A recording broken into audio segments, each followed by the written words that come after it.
Welcome to Vivekananda Dreamland Academy. Today we came with a new topic, that is modern history.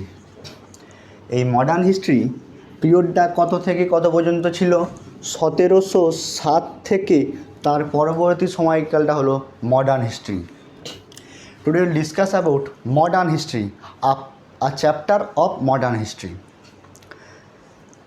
We have just completed the Mughal dynasty of medieval history. Actually আমি ভেবেছিলাম যে মেডিয়েভাল হিস্ট্রিটা শেষ করার পরে, পুরোটা শেষ করার পরে মডার্ন হিস্ট্রিতে আসব, কিন্তু তার আগেই আমি মেডিয়েভাল হিস্ট্রি আমার একটু বাকি আছে, মডার্ন হিস্ট্রিতে চলে এসেছি। কারণ সামনে আর কিছুদিন পরেই 2-3 মাস পরে প্রিলিমস, তাই মডার্ন হিস্ট্রি থেকেই বেশি কোশ্চেন আসে, তাই এই মডার্ন হিস্ট্রি নিয়েই ডিসকাস করব। এই মডার্ন হিস্ট্রির একটা অন্যতম topic, that is advent of European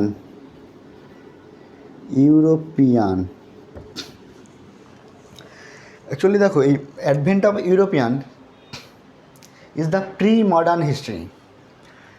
modern হিস্ট্রির ঠিক আগের মুহূর্ত হলো এই অ্যাডভেন্ট অফ ইউরোপিয়ান। এরপরেই কিন্তু আমাদের মডার্ন হিস্ট্রি ফুল্লিভাবে শুরু হবে। তাই প্রথম ক্লাস হিসেবে modern history I am starting advent of European. সেই সময় ইউরোপীয়রা এশিয়াতে আসতে শুরু করেছিল, পূর্ব দিকের কান্ট্রিগুলোতে আসতে শুরু করেছিল। পূর্ব দিকের কান্ট্রি আমাদের ভারত। কেন তারা তাদের ইউরোপ ছেড়ে পূর্বের কান্ট্রিগুলোতে, এশিয়ার কান্ট্রিগুলোতে আসা শুরু করলো, সেটা আগে আমরা একটু জেনে নেব, কারণ এই কনসেপ্টটা ইম্পর্টেন্ট। WBCS প্রিলিমস বা মেন্সে শুধু MCQ আসবে, কিন্তু এই কনসেপ্ট যদি না ক্লিয়ার না থাকে, তাহলে কিন্তু আমরা মেন জায়গাতে, ইন্টারভিউতে অর্থাৎ পিটিতে বা মেন্সেরও 2-1 কোশ্চেনে আমরা ঠেকে যাব। কেন ইউরোপীয়রা এই পূর্বের কান্ট্রিগুলোতে আসা শুরু করলো? এক কি ছিল দেখো, ফিউডালিজম ক্রাইসিস। এক কি ইউরোপিয়ান ফিউডালিজম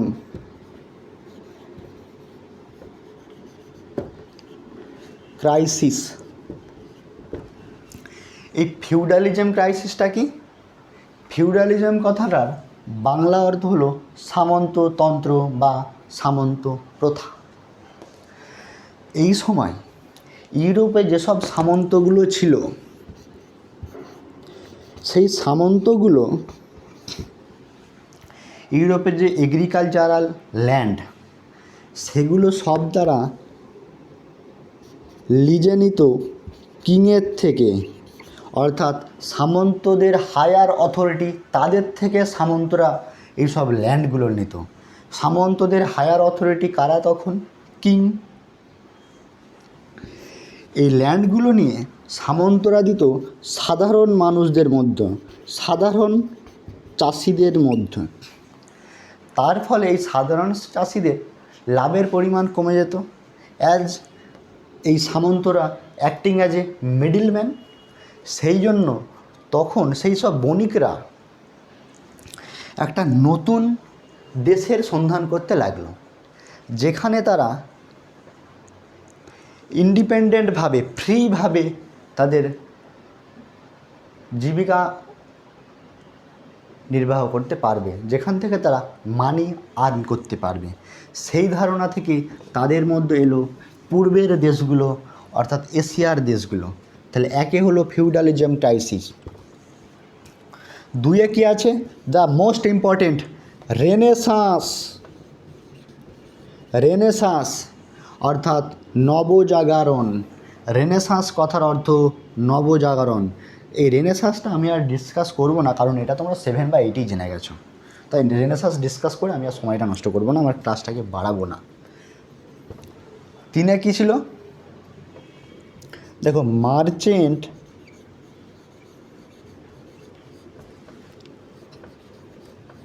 ক্যাপিটালিজম। এই মার্চেন্ট ক্যাপিটালিজমটা কি? তোমরা ইংলিশ মিনিংটা দেখি বুঝতে পারছো যে পুঁজিপতিদের ধন, অর্থাৎ সেই সময় যেসব পুঁজিপতি ছিল তারা তাদের ধনটাকে কোনো একটা জায়গায় ইনভেস্ট করে সেখান থেকে আরও পরিমাণ মুনাফা লাভ করার চেষ্টা করেছিল, তখন তারা সেই জায়গা হিসেবে খুঁজে নেয় পূর্বের দেশগুলোর প্রতি। 1 নম্বর পয়েন্টটা মুছে দিলাম। 3 হলো 4 কি বলো? Industrial development. ইন্ডাস্ট্রিয়াল ডেভেলপমেন্ট, এই সময় ইউরোপের কান্ট্রিগুলোতে ইন্ডাস্ট্রিয়াল ডেভেলপমেন্ট হয়েছিল, অর্থাৎ বিভিন্ন কলকারখানাতে যন্ত্রপাতি এইসব তৈরি হচ্ছে। তখন সেই যন্ত্রপাতিগুলোকে বিক্রি করার জন্য, সেল করার জন্য তারা একটা নতুন জায়গা খুঁজতে লাগলো। আর সেই নতুন জায়গা হিসেবে তারা কী পেল? পূর্বের দেশগুলো, অর্থাৎ এশিয়ার দেশগুলো। আর এই ইন্ডাস্ট্রিয়াল ডেভেলপমেন্টের ফলে তাদের আরও একটা লাভ হয়েছিল কি? যখন যন্ত্রপাতি তৈরি হচ্ছে তখন তারা তৈরি করলো জাহাজ বা শিপ, অর্থাৎ বোট। সেই জাহাজটাকে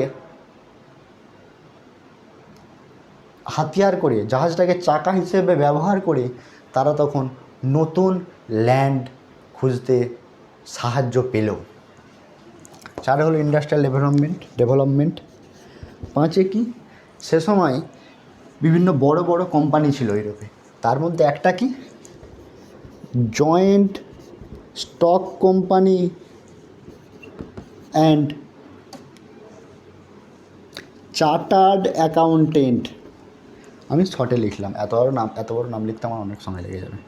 তাহলে এই সব কারণগুলোর জন্য ইউরোপিয়ানরা একটা নতুন ল্যান্ড খুঁজতে লাগলো, আর সেই জন্যই তারা শুরু করলো এশিয়াতে আসা। তাহলে এই পূর্বের দেশগুলোতে যে তারা আসবেটা কোন পথে? আসতে তো একটা পথ চাই।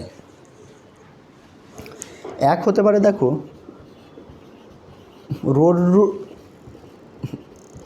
রুট হতে পারে। এই রোড রুট দিয়ে তারা কোন দিক দিয়ে আসবে? ইউরোপ থেকে ইরাক, আফগানিস্তান, এই সব দেশগুলো টপকে তাদেরকে এখানে আসতে হবে পূর্বের দেশগুলোতে। সেক্ষেত্রে তাদের বাধা কি এই রোড রুটে আসার জন্যে?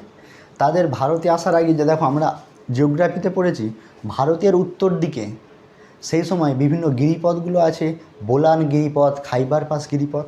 This is a constant to reach India. তাহলে আর একটা কী ছিল, দেখো রোড রুটে এই একটা সমস্যা। আর একটা সমস্যা কী ছিল? সেই সময় দ্য সুলতান অফ ওসমানিয়ার সুলতান, এই ওসমানিয়াটা কোথায়? তুর্কিতে। এই রোড রুটেতে তুর্কির মধ্য দিয়ে পূর্বের কান্ট্রিগুলোতে আসার যে পথ, সেই পথটা ব্লক করে দিয়েছিল দ্য সুলতান অফ ওসমানিয়া। সেই জায়গাটা কি? যেই জায়গাটা তারা টপকে আমাদের ভারতে আসতো ইউরোপিয়ানরা, সেই জায়গাটা ছিল কুস্তুনতেনিয়া।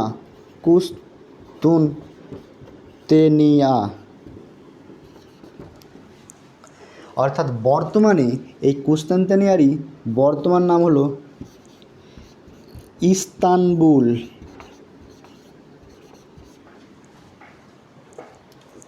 তাহলে এই জন্য তারা রোড রুটে আর আসতে পারলো না। গত 14th সেঞ্চুরির পরে এই সমস্যাটা হয়েছিল, অর্থাৎ সুলতান অফ উসমানিয়া ব্লক দ্য পাথ। তখন তারা কি চাইলো? সি রুট চাইলো। এইবারে এই সি রুট দিয়ে কিভাবে আসবে? সেই সময়, এটা মুছে দিলাম, এটা তাদের মেডিটেরিয়ান সি, অর্থাৎ ভূমধ্যসাগর, মেডিটেরান সি, অর্থাৎ ভূমধ্যসাগর টপকে, রেড সি অর্থাৎ লোহিত সাগর টপকে, পারস্য উপসাগর টপকে আসতে হতো আমাদের প্রশান্ত মহাসাগরে। তাহলে সেখানেও একটা কিন্তু বাধা তো আর কি করা যাবে, এত একটা লং ডিস্ট্যান্স দেখো, সেই জন্য তারা সি রুট খোঁজার চেষ্টা করতে লাগলো। সেই জন্য এরপরে বিভিন্ন ইউরোপিয়ানরা ভারতে আসতে শুরু করে। এবার ইউরোপিয়ানদের মধ্যে সব থেকে প্রথমে ভারতে কে আসবে? প্রথমে আসবে পর্তুগিজ,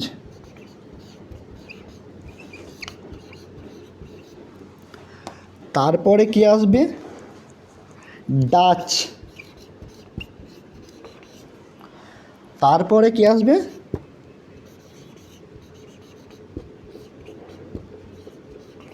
ব্রিটিশ, তারপরে কে আসবে? ফ্রেঞ্চ। তাহলে Portuguese, Dutch, British and French. একটা কথা তোমাদের বলি যে এই যে সিকোয়েন্সটা অনেক সময় অ্যাসপিরেন্টরা গুলিয়ে ফেলে, এটাকে একটা শর্ট ট্রিক দিয়ে মনে রাখার আমি ব্যবস্থা করেছি। কি দেখো, আমরা বলি কি পিডিএফ, যে আমরা পিডিএফ পড়ি, সেই পিডিএফ থেকে আমরা শর্ট ট্রিক করবো PDEF।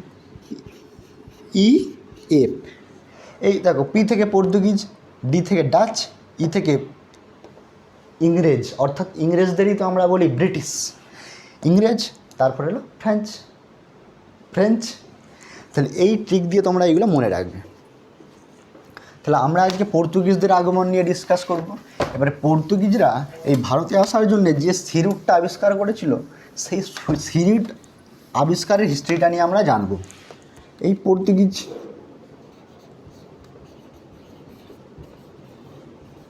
সেই সি রুট নিয়ে আগে জানবো।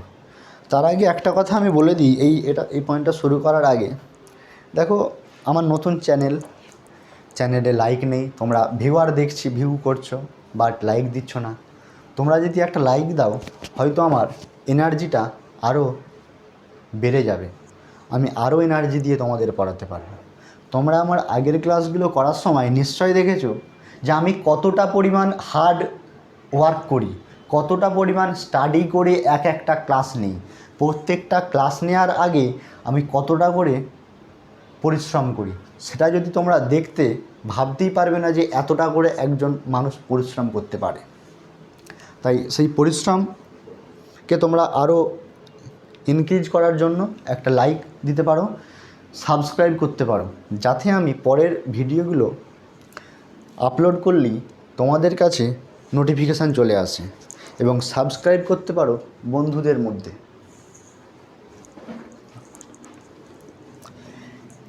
এই পর্তুগিজরা, দেখো পর্তুগিজরা মেনলি এসেছিল ভারতে ইকোনমিক ডেভেলপমেন্টের জন্যে। শুধু কি ইকোনমিক ডেভেলপমেন্ট নাকি আরও কিছু ছিল? হ্যাঁ, দুইয়ে আর একটা ছিল যে রিলিজিয়াস, এই ধর্মকে ছড়িয়ে দেওয়ার জন্য। কোন ধর্ম?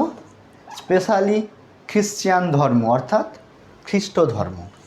এই দুটো কারণ, ইকোনমিক ডেভেলপমেন্ট, ইকোনমিক রোজগার এবং রিলিজিয়াস স্প্রেডিং। সেই সময় আমাদের ভারতে বা পূর্ব দিকের যেসব কান্ট্রিগুলো ছিল, সেখানে আরব এবং ইতালিয়ানদের মনোপলি ছিল, তারা একচেটিয়া বাণিজ্য করত। তাই পর্তুগিজরা এসে প্রথমেই চেষ্টা করলো সেই আরাবিয়া এবং ইতালিয়ানদের সেই মনোপলি বন্ধ করতে। and successfully they destroyed the monopoly in trade of Arabian and Italian within 15 years। 15 বছরের মধ্যে তারা সাকসেসফুলি আরবীয় এবং ইতালিয়ানদের একচেটিয়া বাণিজ্যটাকে ধ্বংস করে দিয়েছিল, এবং তারা তাদের নিজেদের বাণিজ্য কর্তৃত্ব প্রতিষ্ঠা করেছিল। তাহলে এই জন্য পর্তুগিজরা এসেছিল। সেই পর্তুগিজরা এই পূর্বের দেশগুলোতে আসার জন্য যে সি রুট আবিষ্কার করেছিল, তাতে কারা কারা মুখ্য ভূমিকা পালন করেছিল সেগুলোই আজকে আমরা ডিসকাস করব। 1 2 3 4টে হবে এবং 3টে গভর্নর হবে, তাহলেই আমাদের ক্লাসটা আজকে শেষ হবে। আজকে পর্তুগিজ পড়াচ্ছি, এরপরে ডাচ পড়াবো, তারপরে ব্রিটিশ পড়াবো, তারপরে ফ্রেঞ্চ পড়াবো sequentially. PDEF, the easy trick to remember, যে কার পরে কারা এসেছিল। প্রথম দেখো, Prince Henry the Navigator. Henry the Navigator, এই Henry the Navigator, Prince Henry the Navigator প্রথম চেষ্টা করেছিল যে ভারতে বা পূর্বের দেশগুলোতে যাওয়ার জন্য সি রুট আবিষ্কার করতে, কিন্তু তার স্বপ্ন সাকসেসফুল হওয়ার আগেই মারা যায়। হেনরি নেভিগেটরের পরে কে আসবে?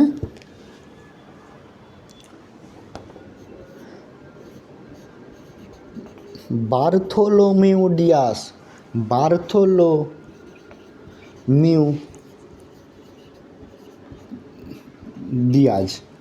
এই বার্থোলোমেউ দিয়াজ কবে আসবে? 1487 এসে সে কোথায় কীভাবে এসেছিল সেটা আমি একটু এখানে দেখো ম্যাপ করে তোমাদের দেখাচ্ছি, তাহলে হয়তো তোমাদের বুঝতে সুবিধা হবে। দেখো সেই সময় এখানটাতে ছিল এশিয়ার বিভিন্ন কান্ট্রিগুলো। এশিয়ার মধ্যে এটা কোনখানটা বলো তো? এখানটা ভারত ছিল। দেখো এই ভারতের এটা ছিল দাক্ষিণাত্য, সেই ভারতের সাউথ পয়েন্ট দাক্ষিণাত্য। এখানটা দেখলেই তোমরা বুঝতে পারবে যে এটা ভারত। এখানে ছিল ইউরোপ, আর এখানটাতে ছিল আফ্রিকা।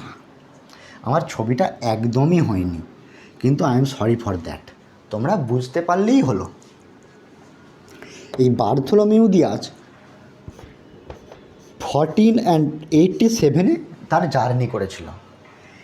এই পথে এসে ইউরোপ থেকে এই পথে এসে এই আফ্রিকার এই দক্ষিণ প্রান্তে এখানে এসে থেমেছিল। এই আফ্রিকার এই দক্ষিণ প্রান্ত। ছবিটা খুবই খারাপ, কিন্তু কী আর করবে বলো, আমাকে তো তোমাদের সহ্য করতে হবে। দক্ষিণ প্রান্তে এসে পৌঁছেছিল। সে তখন এই জায়গাটার নাম দিয়েছিল, কী নাম দিয়েছিল জন্য? একটা ছিল 1487 এলো। কোথায় এলো? Cape of storm. পরে এই কেপ অফ স্ট্রম এই জায়গা এই কেপ অফ স্ট্রম এটার নাম চেঞ্জ হয়ে হবে কেপ অফ গুড হোপ। এই কেপ অফ গুড হোপ, কেন এই কেপ অফ গুড হোপ নামটা হয়েছিল সেটা আমি পরের ক্লাসে বলবো। আচ্ছা, আমি 1 মিনিট আসছি, একটু জল খেয়ে আসছি।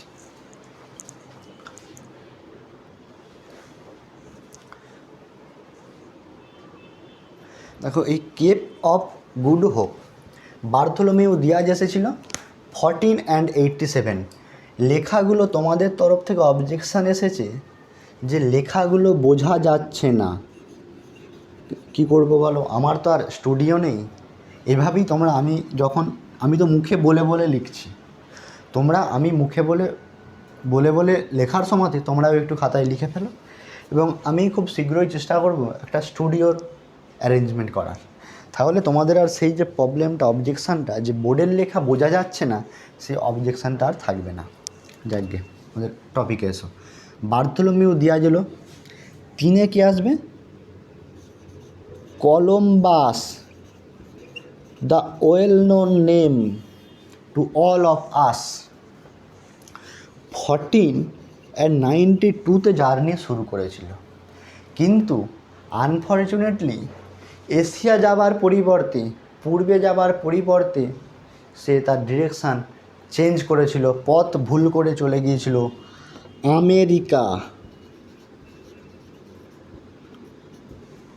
তাহলে বুঝতে পারলে আমেরিকা কততে? 1492 92। 4 কে ছিল? 4 দ্য মোস্ট ইম্পর্টেন্ট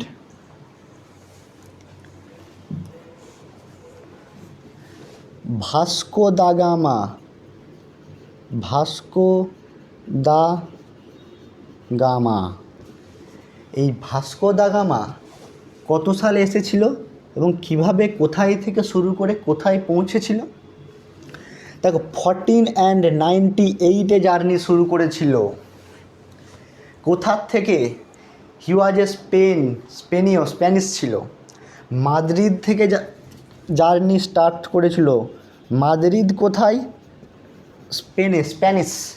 এই মাদ্রিদ থেকে জার্নি শুরু করেছিল। এসে সে এই Bartolomeu Dias already cape of storm অর্থাৎ এখান পর্যন্ত আসার পথ আবিষ্কার করে দিয়েছে। বার্থোলোমেউ দিয়াজ এই পথে এসে এখান পর্যন্ত আসার পথ আবিষ্কার করে দিয়েছে। সুতরাং ভাস্কো দা গামা এখান থেকে জার্নি শুরু করবে। এরপরে সে এখান থেকে জার্নি শুরু করে পৌঁছে যায় আমাদের ইন্ডিয়াতে, অর্থাৎ সাকসেসফুলি পৌঁছে যায় ইন্ডিয়াতে 1498। ইন্ডিয়ার কোথায় পৌঁছেছিল? আচ্ছা, আমি উপরেরগুলো মুছে দিচ্ছি, হ্যাঁ, আমার এই জায়গাটা লাগবে। তোমরা আশা করি আমার এই বোর্ডের স্লাইডটা টুকে নিয়েছো। কলমটাও মুছে দিচ্ছি। আমাদের চলছে ভাস্কো দা গামা, মাদ্রিদের লোক ছিল। ইন্ডিয়ার কোথায় এসে পৌঁছালো? কালিকটে। সেই সময় কালিকটের রাজা কে ছিল? জামোরিন। কোশ্চেন আসবে, Zamorin welcomed Vasco da gamma. আচ্ছা, এখান থেকে এই যে এখান পর্যন্ত গিয়েছিল, যেই জাহাজটা ছিল, যেই জাহাজটাই করে জার্নি শুরু করেছিল, সেই জাহাজটায় নাবিক কে ছিল? Very very important question, Abdul Majid. তাহলে এটাও কোশ্চেন আসতে পারে, সেই জাহাজের নাবিকের নাম কি ছিল? আব্দুল মাজিদ। আচ্ছা, এই যে এখান থেকে এই পথ পর্যন্ত গিয়েছিল, তার কতদিন সময় লেগেছিল? 90 ডেজ। এইগুলো সবই এক একটা কোশ্চেন আসবে।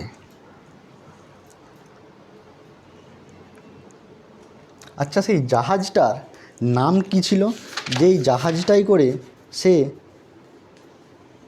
গিয়েছিল, পৌঁছেছিল? জাহাজটার নাম ছিল সাও গ্যাব্রিয়েল। তাহলে এই ইনফরমেশানগুলো হলো, কালিকটে এলো, জামোরিন রাজা ছিল who welcome Vasco da Gama, Abdul Majid যে নাবিক ছিল, জাহাজটার নাম ছিল সাও গ্যাব্রিয়েল। আর কি এখান থেকে ইম্পর্টেন্ট ইনফরমেশান আছে এর পরের পর আমি বলে যাচ্ছি। সে যেই জাহাজে করে এখানকার যে মালপত্র নিয়ে গিয়েছিল তাদের দেশে, সেই মালপত্রগুলো 60 টাইমস প্রাইসে বিক্রি করেছিল। এখানে যেই দামে কিনেছিল তার থেকে 60 গুণ বেশি দামে বিক্রি করেছিল। আর সেই থেকেই, তারপর থেকেই পর্তুগিজরা ভেবে নেয় যে আমরা ভারতে বাণিজ্য করব, সেখান থেকে মাল নিয়ে এসে আমাদের দেশে বিক্রি করব। কারণ সেই সময় আরবীয়রা ভারত থেকে মালপত্র নিয়ে গিয়ে এই ইউরোপে অনেক বেশি দামে বিক্রি করতো, প্রায় 10 টাইমস বেশি দামে বিক্রি করতো। এই মিডলম্যান আছে, তাদেরও কিছু করার নেই আরবদের, কারণ তাদেরকে এখান থেকে জিনিসটা ওখানে নিয়ে যেতে হতো। সুতরাং তারা মিডলম্যানদের সরানোর জন্য এখানে আসার জন্য এর পরে পর্তুগিজরা ইন্টারেস্টিং হবে যে আমরা ভারতে একটা স্থায়ীভাবে, মানে একটা ভালো ব্যবস্থা করব, যার দ্বারা আমরা ভারতের সঙ্গে আমাদের দেশের বাণিজ্যিক লেনদেন এস্টাবলিশ করতে পারবো। তাহলে এই হলো Vasco da gamma. Vasco da gamma থেকে আর কি ইম্পর্টেন্ট কোশ্চেন আসবে? দেখো, সেই সময় আমাদের দিল্লির শাসন কে ছিল? এটা ভারতে এলো কালিকটে। দিল্লিতে কে শাসন করছিল? সিকিন্দার লোদি। সিকিন্দার লোদি, নামটা পুরো লিখলাম না, অনেক টাইম লাগবে। সিকিন্দার লোদি। তাহলে এই হলো ভাস্কো দা গামা। তারপরে ভাস্কো দা গামার পরে তো এবারে পর্তুগিজরা প্রচুর ইন্টারেস্টিং। এরপরে আসবে আমাদের 4-এ আসবে পেড্রো আলভারেজ। এই পেড্রো আলভারেজ কেন এসেছিল? পেড্রো আলভারেজ গাব্রিয়েল কবে এসেছিল, কেন এসেছিল? 1500 সালে, 1500 সালে এসেছিল, 1500 সেঞ্চুরিতে এসেছিল এই কালিকটের রাজা জামোরিনের সঙ্গে একটা ডিল করতে, যে তারা এখানে বাণিজ্য করবে। কিন্তু সেই ডিল করার আগেই পেদ্রো আলভারেজ ক্যাব্রেল আরবদের সঙ্গে একটা যুদ্ধে জড়িয়ে পড়ে। আরবরা তাদের জাহাজে অ্যাটাক করে প্রায় 40 জন পর্তুগিজদের হত্যা করে। আচ্ছা, আরবরা কেন অ্যাটাক করেছিল একটু বলো তো দেখি। হোম টাস্ক আমি একটু পরে বলছি এটা কেন অ্যাটাক করেছিল। তোমরা ভাবো আরবরা কেন পর্তুগিজদের উপর অ্যাটাক করবে। আরবরা যখন পর্তুগিজদের উপর অ্যাটাক করলো, তখনই পেদ্রো আলভারেজ ক্যাব্রেলও রিটার্ন অ্যাটাক করে ডায়মন্ড হারবারের কাছে আরবদের অ্যাঙ্কর করে থাকা মানে কি, লঞ্চ করে আছে, সেখানে বাঁধা আছে জাহাজগুলো। সেই জাহাজগুলোকে লুট করে আগুন ধরিয়ে দেয় জাহাজে, এবং জাহাজে থাকা প্রায় 600 অ্যারাবিয়ানকে হত্যা করে। তাহলে এই হলো পেদ্রো আলভারেজ ক্যাব্রেলের ভারতে আসা। আমি একটা হোম টাস্ক দিয়েছিলাম, আরবরা কেন এই পেদ্রো আলভারেজের আগত পর্তুগিজ সৈন্যদের উপরে কেন আক্রমণ করেছিল। কারণ দেখো, যখনই এই পেদ্রো আলভারেজরা, মানে তার Portuguese, he is the leader, ভারতে এসে বাণিজ্য করছে, আরবদের একচেটিয়া বাণিজ্যটা নষ্ট হচ্ছে, একটা মনে মনে ক্ষোভ আছে, এবং তারপরেই হয়তো কোনো ছোটোখাটো ঘটনা, সেই ছোটোখাটো ঘটনাকে কেন্দ্র করে অ্যাটাক করে। কিন্তু মেন রিজন ছিল যে আরবদের মনোপলিকে বন্ধ করে দিচ্ছে এই পর্তুগিজরা। এরপরে second time Vasco da gamma ভারতে আসবে। সেকেন্ড টাইম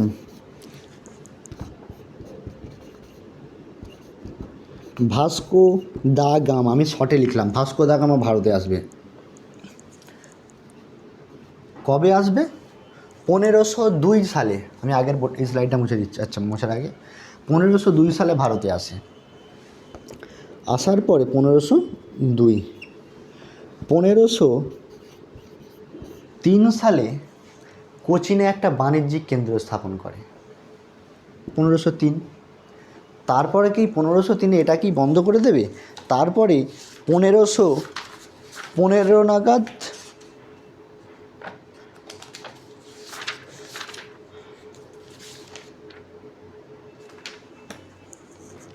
তারপরে 1503 হলো। তারপরে 1505 নাগাদ এটা কোচিন ছিল। তারপরে 1505 নাগাদ কন্নানোরে পর্তুগিজ ঘাঁটি স্থাপন করে। তাহলে এই হলো এই সি রুট আবিষ্কারের বর্ণনা। তাহলে সি রুট তো আবিষ্কার হয়ে গেল, বাণিজ্যিক ঘাঁটিও আবিষ্কার হয়ে গেছে, সুতরাং সেগুলোকে গভর্ন করতে হবে, রেগুলেট করতে হবে, দেখাশোনা করতে হবে। সেই জন্য পর্তুগিজের তখনকার গভর্নমেন্ট একজন করে রিপ্রেজেন্টেটিভ পাঠাবে as a viceroy of Portuguese to India. একজন করে পর্তুগিজরা সেই জন্য একজন করে রিপ্রেজেন্টেটিভ ভারতে পাঠাবে, এবং সেই রিপ্রেজেন্টেটিভরা এসে পর্তুগিজদের তরফ থেকে এখানকার বাণিজ্য সামলাবে। Modern history. এই যে এরপরে এক একজন করে ভাইসরয় আসবে, সেই ভাইসরয়গুলো কী করবে, তারা পর্তুগিজরা যে দুর্গ নির্মাণ করেছে, উপনিবেশ স্থাপন অলরেডি কিছু কিছু জায়গায় করেছে, সেইগুলো গভর্ন করবে। এবং তার থেকেও আরও একটা তাদের উদ্দেশ্য ছিল যে তারা ধর্ম প্রচার করবে।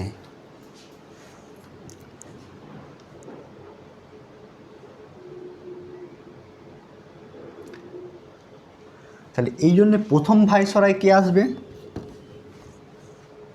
দেখো প্রথম ভাইসরয় এই জন্যে আসবে, কে আসবে, Francisco de আলমেদা। Francisco de আলমেদা, Francisco de আলমেদা প্রথম ভারতে আসবে। ফ্রান্সিসকো, আমি নামগুলো শর্টে লিখছি, সব বইতেই নামগুলো লেখা আছে। ফ্রান্সিসকো দি আলমেদা কবে এসেছিল, 1505-এ এসেছিল। কত পর্যন্ত ছিল, 1509 পর্যন্ত 3 বছর ছিল। এসে কি করেছিল, very important question, the very most important question, blue water policy. Blue water policy, এই ব্লু ওয়াটার পলিসি কী ছিল, এই সময় জলপথে তারা পর্তুগিজদের সুপ্রিমেসি এস্টাবলিশ করতে চেয়েছিল, অর্থাৎ প্রশান্ত মহাসাগরের উপরে, আটলান্টিক মহাসাগরের উপরে, স্পেশালি প্রশান্ত মহাসাগরের উপরে পর্তুগিজদের supremacy, naval supremacy of Portuguese establish করার চেষ্টা করবে। ভেরি ইম্পর্টেন্ট কোশ্চেন, যে ব্লু ওয়াটার পলিসি কোন ভাইসরয় নিয়েছিল, ফ্রান্সিসকো দি আলমেদা। আর কি করেছিল, এক হলো ব্লু ওয়াটার পলিসি, দুই হলো দেখো এই সময় মুসলিমদের একটা জয়েন্ট ফোর্সের সঙ্গে তার যুদ্ধ হয়, সম্ভবত নাম ছিল চাবাল অ্যান্ড একটা কি নাম ছিল, চাবাল অ্যান্ড দিউ, এরকম একটা নাম ছিল। তো সেই যুদ্ধে আলমেদার ছেলে মারা যায় এবং কয়েকজন পর্তুগিজও মারা যায়। তারপরে এই তৃতীয় নাম্বার যুদ্ধ হবে,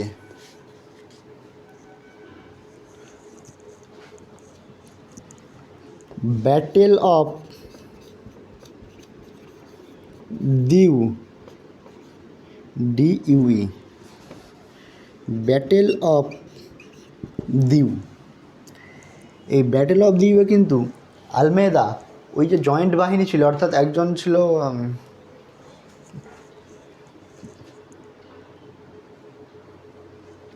গুজরাট সুলতানের ছিল একজন, আর একজন ছিল, আর এই যুদ্ধটা কে ছিল, চাওয়াল এবং দাবাল, এরকম একটা নাম ছিল। সেখানে এই আলমেদার এই চাওয়াল অ্যান্ড দাবাল যুদ্ধে আলমেদার নিজের ছেলে মারা যায় এবং আরও কতজন পর্তুগিজ মারা যায়, বাট ব্যাটেল অফ দিউতে আলমেদা জয়লাভ করে। তাহলে এই হলো ফ্রান্সিসকো দি আলমেদার গল্প। সেকেন্ড কে আসবে, আলফানসো দি আলবুকার্ক। ALBUQUERQUE,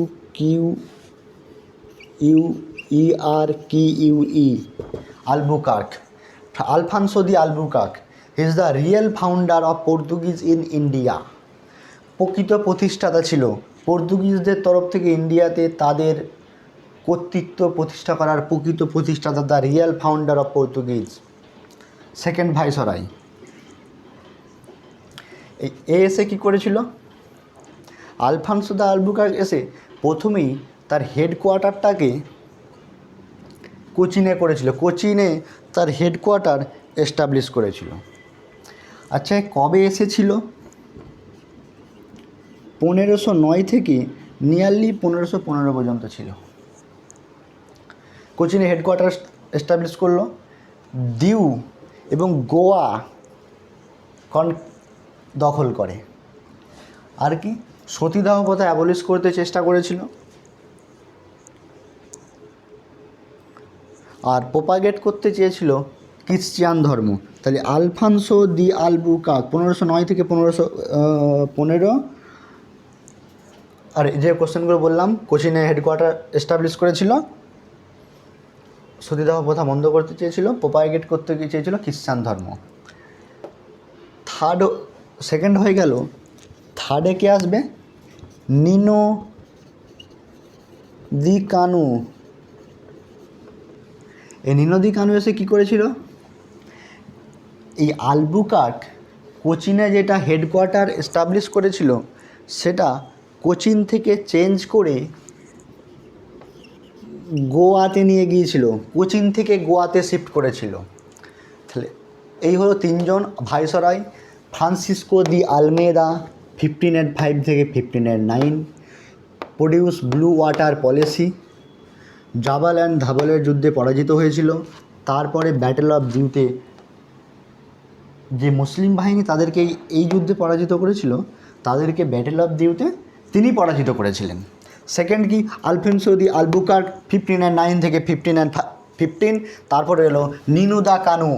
তাহলে এই হলো পর্তুগিজদের ভারতে আগমন। এরপরে কি পড়ব? দেখো, পর্তুগিজদের ধ্বংসের পরে ভারতে কে কে এসেছিল? পর্তুগিজদের পরে এসেছিল কি? পিডিইএফ ডাচ। তাহলে ডাচ এসেছিল। পর্তুগিজদের এই ধ্বংসের কারণ কি ছিল?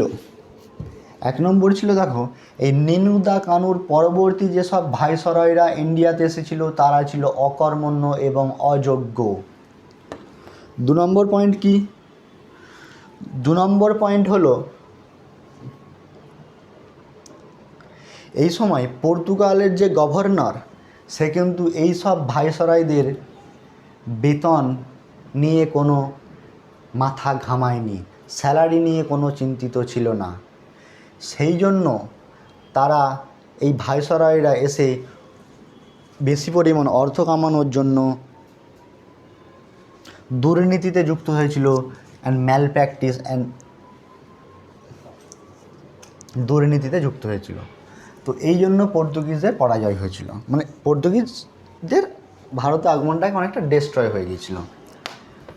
আচ্ছা, এদের দ্বারা ইনফ্লুয়েন্স কী ছিল? তারা কি এখানে এসে শুধু নিজেদেরই কাজ করেছে, নিজেরাই বাণিজ্য করেছে, নিজেরাই টাকা উপায় করে চলে গেছে, নাকি ভারতকেও কিছু শিখিয়ে দিয়ে গেছে? ইনফ্লুয়েন্স, এটা পরিষ্কার করে লিখছি।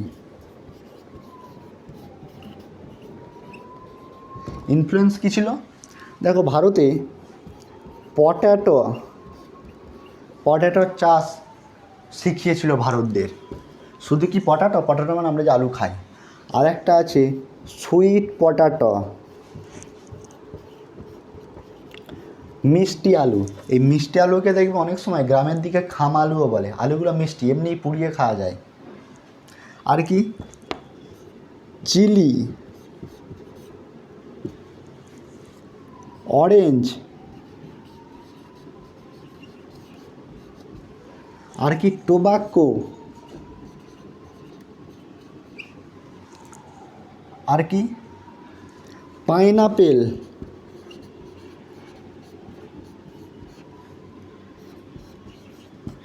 আর কি?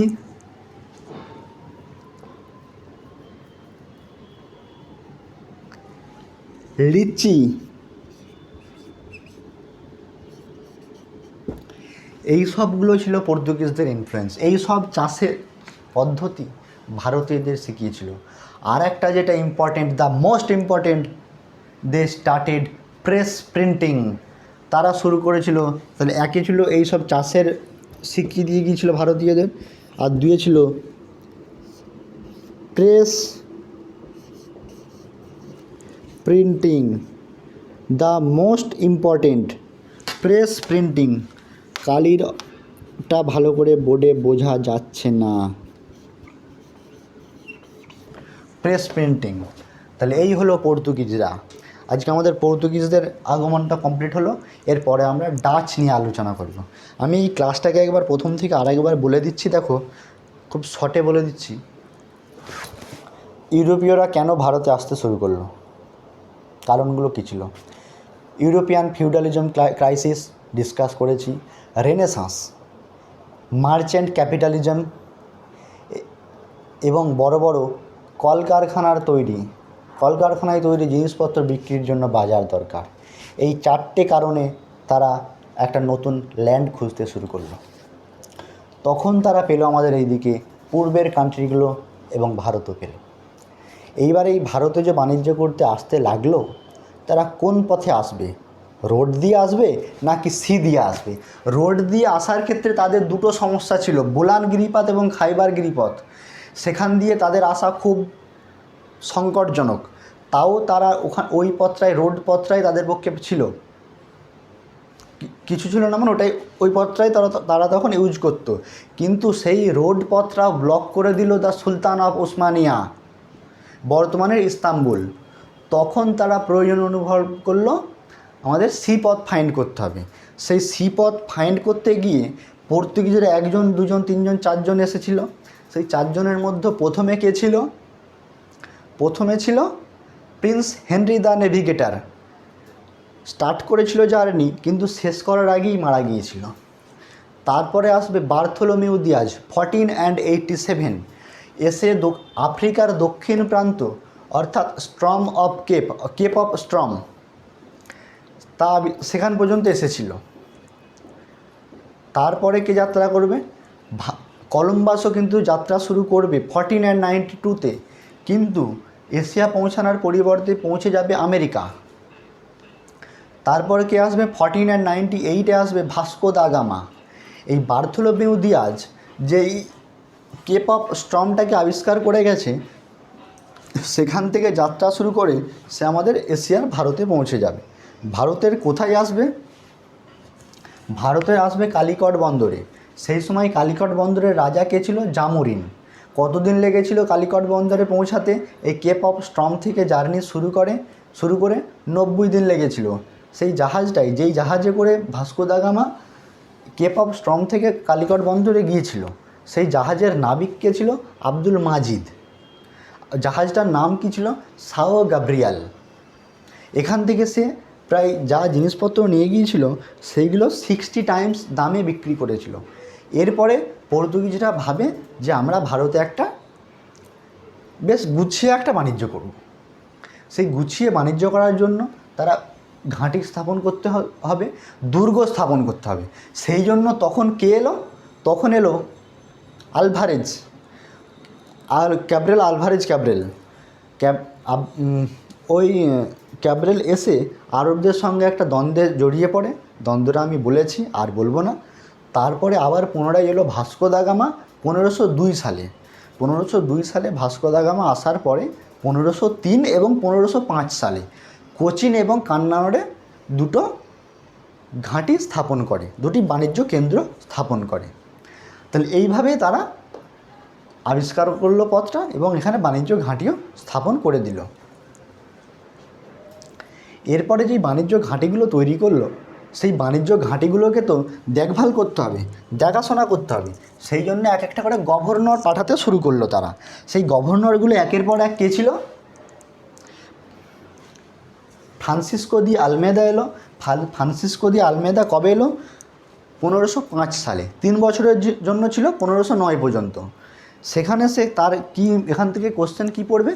ব্লু ওয়াটার পলিসি কোশ্চেন আসবে, এই একটাই কোশ্চেন আসবে, আর কিছু আসবে না। তারপরে এলো আলফানসো দি আলবুকার্ক। এখান থেকে কোশ্চেন আসবে আলফানসো দি আলবুকার্ক কোথায় তার হেডকোয়ার্টার করেছিল? কোচিনে, এবং আবিষ্কার করেছিল গোয়া এবং দ্বীপকে দখল করেছিল। আলফানসো দি আলবুকার্কের পরে কে আসবে? আলফানসো দি আলবুকার্কের পরে লাস্ট আসবে নিনু দা কানু, এবং এটাই ছিল লাস্ট গভর্নর। তারপর আরও অনেকে আসবে। এটা লাস্ট গভর্নর না, এটা ছিল লাস্ট মোটামুটি যোগ্য গভর্নর। তারপরে যে গভর্নররা আসবে তারা খুব অযোগ্য ছিল। এইভাবে তাদের ধ্বংস হয়। এবং তাদের ইনফ্লুয়েন্স ভারতের ওপরে কী ছিল? প্রেস প্রিন্টিং খুব ইম্পর্টেন্ট জিনিস।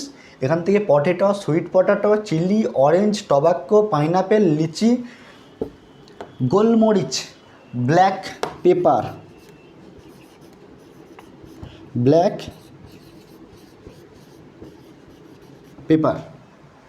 এই হলো আমাদের কোশ্চেন। তাহলে আজকের ক্লাসটা এই পর্যন্তই। পরে আমরা ডাচ নিয়ে আলোচনা করব।